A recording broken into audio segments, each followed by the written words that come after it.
Well, hey, Bethany Church, this is obviously Matt Hedrick again, your pastor, and as I mentioned yesterday in church, going to be doing a little bit of video blogging this week, an opportunity to go a little bit deeper into our subject from this past Sunday.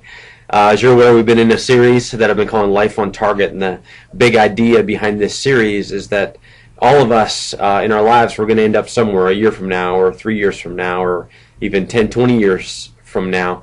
But what would it take for us not just to end up somewhere, but to actually end up somewhere on purpose? What kinds of things do we need to begin to do in our lives today in order that that destination, that place where we will be, is in a place that we would actually like to see ourselves? And so we've been looking at a few different areas of our lives. We've talked about our relationship with the Lord and other relationships, our friendships, and obviously the importance of our marriage relationships. But this past Sunday we talked about our finances. And again, the same principle applies. All of us, financially speaking, are going to be somewhere a year or 5 years from now. But what would it take for us to actually not just be somewhere, but be somewhere on purpose? And so what we did yesterday in church was I essentially just kind of outlined 5 major big ideas that as we seek to really honor the Lord in the area of our finances, what are some areas that we need to specifically look at and some principles that we need to begin to embrace. So what I want to do in this video blog or a little teaching is to summarize the teaching from yesterday, and then what I'm going to be doing then the rest of the week, and in fact later on today I'll post another one of these video updates, video blogs, is we're going to be developing each one of these points a little bit more, and I'm going to try and give you a little bit more practical insight into how to approach putting these principles in place in your life, but also help direct you perhaps to some other tools and resources that have helped me or Pastor Jared or Dave or others who maybe can just point you in some directions, because the fact is all of us need help in this area. I'm by no means an expert, and there are tools and resources and books and materials that I go to help me out in this area. And so I want to encourage you to do that as well. So let me just, like I mentioned, just try and summarize some of the teaching yesterday. Really, as I mentioned, there were 5 major big ideas that I tried to point us towards, and principles that we see in Scripture that I really think are going to be critical and important for us to wrestle with in order to really begin to live our lives on target in the area of our finances. The first one that I really challenged you with in our service Sunday was to focus and to get really aggressive at getting out of debt. Again, what that might mean to you, whether that is all of your debt, including your mortgage or those kinds of commitments, or whether it is primarily focusing in on perhaps your credit card debt or some loans that you might have, things like that. That's for you to determine before the Lord. But really, the idea from Scripture that we wrestled with yesterday is this recognition that Proverbs tells us that the lender is in charge over those who are the borrowers. That there's a slavery that we enter into when we are in a sense in financial commitment to somebody when we're in debt, basically. And so what I really want you to do is I want you to get aggressive in getting rid of the debt in your life. And what that means is you need to, first of all, you need to gain clarity on, well, what are the obligations that we have? What are the debts that we owe? Gain clarity on that. And I'll tell you, for some of us, it's going to be painful to sit down and look at who are the people that we owe and how much do we owe and what are the terms of those debts. But to begin to focus in and get clarity on what those debts are, and then begin to gain a vision for getting out of debt. And what that will mean is it means you're going to have to get aggressive at freeing up some money somewhere in your budget, freeing it up either through, bringing more money in, perhaps getting a part-time job for a season, something like that, but also looking at where your money is going and getting aggressive and cutting out a few $100s that you can target towards bringing down your debt. And so, like I said, a little bit later on, even today, I'm going to be posting another video blog to talk a little bit more specifically in the area of debt reduction, but I really want to encourage you to get crazy with this thing and to really seek to pursue an intense vision to get rid of debt from your life. Debt is crippling. I mean, it is bondage. It prevents us from being able to follow the leading of the Lord, either to give or to have the freedom perhaps to see a change in direction in our lives. When we're in debt, it really limits us from what we're able to do. So that's the first principle, to get out of debt. The second one, though,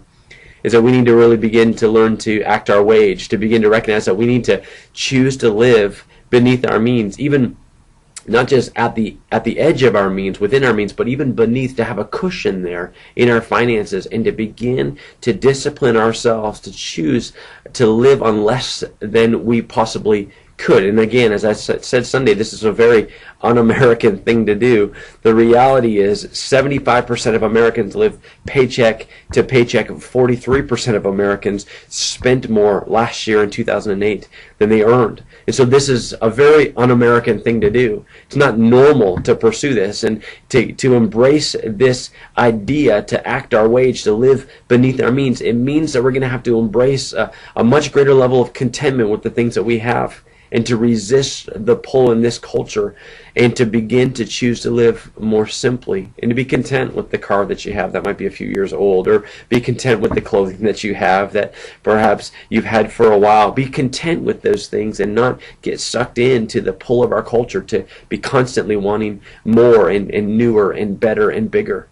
And so the second principle is to really begin to be disciplined and to choose to act our wage, to live beneath our means. The third one is related to that, but the third one is getting a little bit more disciplined and focused, and it is to begin to really live intentionally with a budget. That we give that tremendous priority in our lives to look at our finances, what's coming in, what's going out, and to determine where every dollar is going to go before it even shows up. I mean, that's basically the idea of a budget. Is we look at the vision that we have for our lives, and we determine where our money is going to go in order to fulfill that vision. See, that's what prevents us from getting back into debt, or prevents us from spending more than we should, is when we choose in line with the vision that we have how we are going to spend our money. So we choose to commit ourselves to live on a budget, and we got to embrace discipline in that area of our lives. Again, later on this week, we'll be talking a little bit more about how to do that. The fourth principle that I pointed out on Sunday is that we would begin to be really intentional about saving as we get out of debt, that we begin to intentionally set money aside for a few different things. Number one, that we would save up some money for emergency things that would come up, kind of an emergency fund, what some people call an oh no fund, when the refrigerator breaks or the car breaks down or something like that happens that's unexpected, that we would actually have some money set aside, I don't know, $500, $1,000 that we can dip into to meet that emergency in our lives, that we're not having to go back to credit or to debt in order to deal with those unexpected things. The reality is they're really not so unexpected. They're going to show up. The issue is we just don't know when they're going to show up. And so it's to set aside some emergency funds. Number two, though, we also need to go beyond that and set aside a larger chunk of money. Some people recommend maybe 3 months of your expenses that you would set aside into funds that you could access if something unexpected would happen with respect to your work or an illness or something that would happen that could really be potentially devastating. And so to set aside that money, there was a guy in the church I was speaking with yesterday, he lost his job, and he and his wife went 5 months between his previous job and the job that he just got. Well, it was an amazing thing. They had about 6 months of money saved up that they could live off of for those 5 months, and they didn't have to go into debt. An amazing thing, but it was because they chose to prioritize saving and planning for the unexpected in their lives. None of us think it could happen to us, but we really need to be prepared for those unexpected possibilities.